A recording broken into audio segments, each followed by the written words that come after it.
Let me tell you guys a true story. It sounds like something from a mysterious novel. A praised but not discovered singer who sang about UFOs vanished without a trace near the Route 66 town of Santa Rosa, New Mexico, leading to speculation he was picked up by one of those flying saucers he mentioned.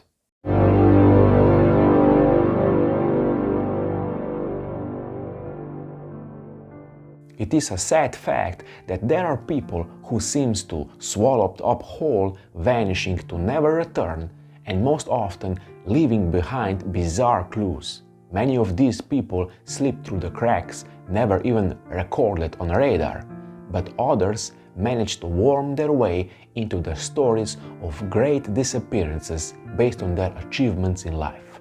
One such case orbits a budding musician, now considered a sort of genius in some circles, who recorded an album about aliens and then went on to vanish and stir up all kinds of strange theories as to what happened to him.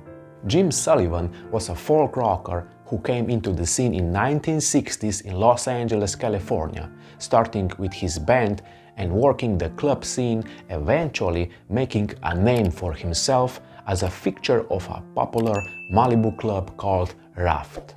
It was here that he would become a local celebrity and rub elbows with some of the top Hollywood brass at the time, and he even had a small role in the cult classic film Easy Rider. It seemed he was destined for greatness, and in 1969 he was able to scrap together the funding for his first album called UFO. Despite all of this raw talent on board, the record couldn't find a major label, and so was released on the small label called Mooney Records, which had been cobbled together by Sullivan's friend for the purpose of getting it released. But the same UFO album, with its unique style blending folk, rock and country, would obtain cult status in later years. Despite the fact that the album would go on to be a classic, at the time of releasing it was bombed pretty hard, and by all accounts Sullivan did not take it well, spinning into depression, but he still continued to perform at clubs and even recorded a second album named by himself, Jim Sullivan, which was released on Hugh Hefner's very own short-lived label Playboy Records, and similarly got a cold response upon release.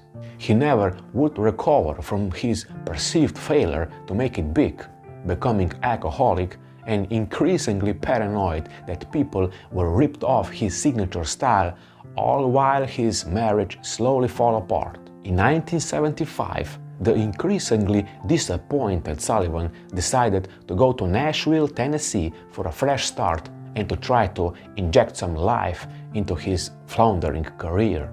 He packed everything into his Volkswagen Beetle on March 4, 1975 and hit the road, leaving behind his wife Carol and son Chris, telling them they would join him when he found a good gig, but he would never reach his destination and would indeed drive right off the face of the earth.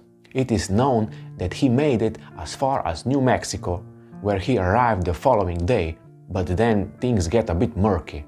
It is known that he was stopped by a highway patrol officer regarding curving on the road while driving, found to have been from tiredness from being on the road.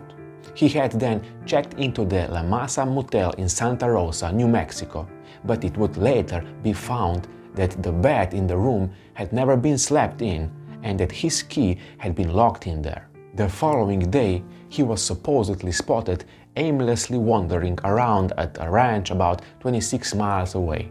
This would be the last anyone saw of him, and his car would be found at the same ranch, locked, abandoned, and containing his wallet, money, guitar, clothes, and a box of his unsold records. There would be numerous intense searches of the area, and police would even turn up a body out in the desert just a few miles from the vehicle, but it was found later on that the body does not belong to Sullivan. Despite numerous searches, no sign of Sullivan could be found, as he had just evaporated into thin air, leaving behind all manner of theories, including that he had run off on his own, had gotten lost in the desert, or that he had been murdered. Of course, you don't release an album called UFO about bizarre alien encounters without people speculating that he was perhaps abducted by an UFO. There has been plenty of discussion and debate that Sullivan was taken away by aliens, mostly because of the coincidence of him making that album and the fact that he went missing not far from the notorious UFO crash site at Roswell, New Mexico. Whatever the case might be, the strange vanishing of Jim Sullivan has become one of music's biggest unsolved mysteries, threatening to hide the actual music and vision of the man himself. Despite the fact that Sullivan's albums have in later years become cult classics, this is often overshadowed by the pure creepiness of his odd disappearance. So what happened to this promising star? Where did he go? Was this a foul play, an unfortunate accident, or something even stranger? All we know for sure is that this guy went out into that desert for reasons unknown and vanished off the face of the earth, leaving behind many questions with no answers.